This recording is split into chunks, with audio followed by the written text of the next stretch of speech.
after yung success ng Lumuhod Ka sa Lupa, ano yung gusto mong i-achieve dito sa Totoy Bato? Maramdaman mo sa FPJ. Gusto ko sana maramdaman nila si The King dito sa ginagawa namin kasi yun yung inspirasyon at sana, that's the goal.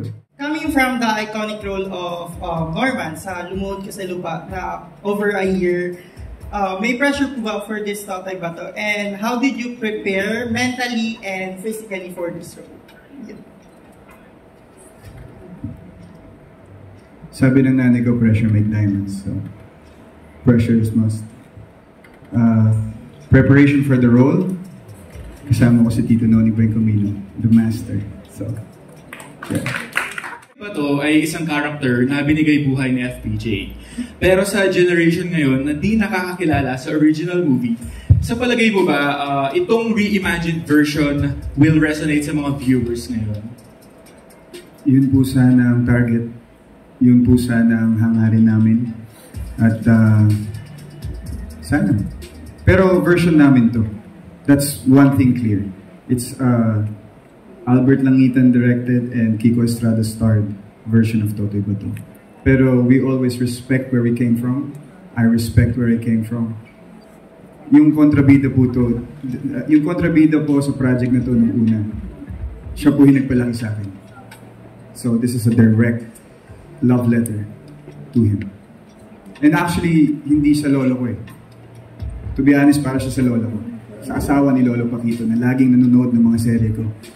Siya yung tipong lola na pag may show ka, hindi siya magmimintis. So para kay Nena Diaz na death anniversary niya a few days ago. So, to me, abuela, mahal na mahal kita.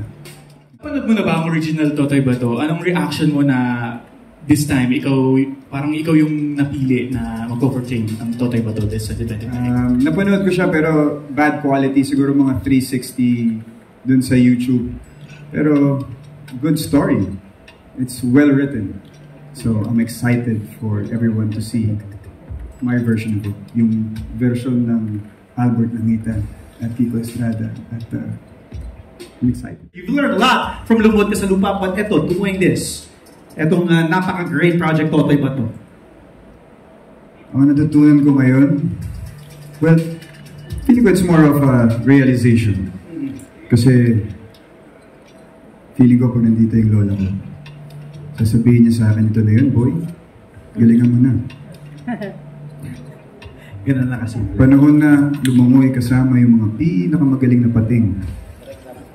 Galingan mo. So ito na yun. At yun na yun. Yun na yung... I mean, yeah. Yula Valdez. Oh my God. Pag nabuhay ka lang yung panahon ko.